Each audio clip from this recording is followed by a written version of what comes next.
ప్రస్తుతం మనము smart city కాకినాడలోని Suresh Nagar లో ఉన్న పార్క్ లో ఉన్నాం అన్నమాట. ఈ పార్క్ లో ఇండోర్ స్టేడియం కన్స్ట్రక్ట్ చేశారు. మనం చూసుకోవచ్చు బ్యాక్గ్రౌండ్ లో ఏదైతే కనిపిస్తుందో Shri YS Jaganmohan Reddy convertible indoor stadium.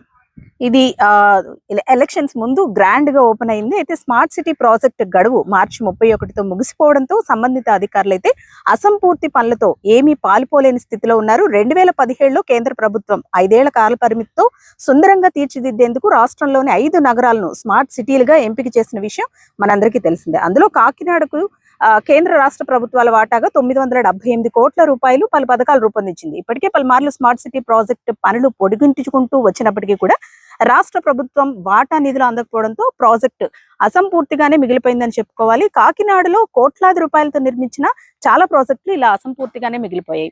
అయితే కాకినాడలో ఈ సురేష్ నగర్ లో ఉన్న ఇండోర్ స్టేడియం ఏదైతే ఉందో ఈ స్టేడియం కనుక ఓపెన్ అయి ఉంటే చాలా మంది ఆటలు ఆడుకునేందుకు కానీ స్పోర్ట్స్ పర్సన్స్ కి చాలా వరకు అవకాశాలు ఉండే విధంగా కూడా దీన్ని రూపొందించారు. కానీ అర్ధాంతరంగా ఇదైతే నిలిచిపోయిన పరిస్థితి. అయితే ఇదే కాదు, 2017లో దేశంలో 20 నగరాలను స్మార్ట్ సిటీలుగా ప్రకటించింది కేంద్ర ప్రభుత్వం. ఒక్క ఆంధ్రప్రదేశ్ లోనే మనకి సంబంధించి 5 స్మార్ట్ సిటీలను ఏర్పాటు చేసింది. అందులో ఒకటి కాకినాడ.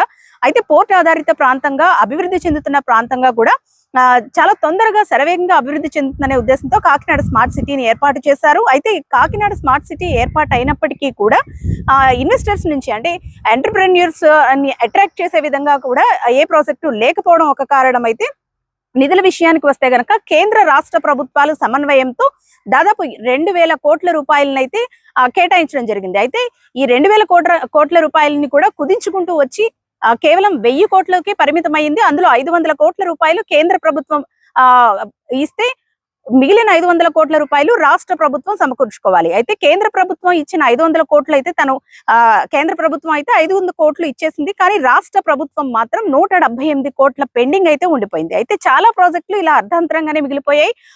ఈ ఇండోర్ స్టేడియమే కాదు, కన్వర్టబుల్ ఇండోర్ స్టేడియం ఇది ఒకటే మనం చూసుకుంటే గనక ఇది ఎలక్షన్స్ ముందు అట్టహాసంగా ఓపెన్ అయినప్పటికీ కూడా ఆ రోజే మూతపడింది. అప్పటి నుంచి ఇప్పటి వరకు కూడా మూతపడే ఉంది. అయితే ఇంకో పక్క కాకినాడ స్మార్ట్ సిటీగా చెప్పుకున్న ఈ కాకినాడలో కళాక్షేత్రం అంటే మన హైదరాబాద్ లో కళాక్షేత్రాలు ఏ విధంగా ఉంటాయో ఆ తరహాలో ఇక్కడ కళాక్షేత్రాన్ని కూడా ఏర్పాటు చేశారు. కానీ అది కూడా కేవలం ఫంక్షన్లకి పెళ్లిళ్లకు అద్దెకి ఇచ్చే ఒక కళ్యాణ మండపంగా మారిపోయిందనే చెప్పుకోవాలి. దాని వెనక ప్రాంతం అంతా కూడా ఒక రెస్టారెంట్ కి కూడా రెంట్కి ఇవ్వడం మనం చూసుకోవచ్చు.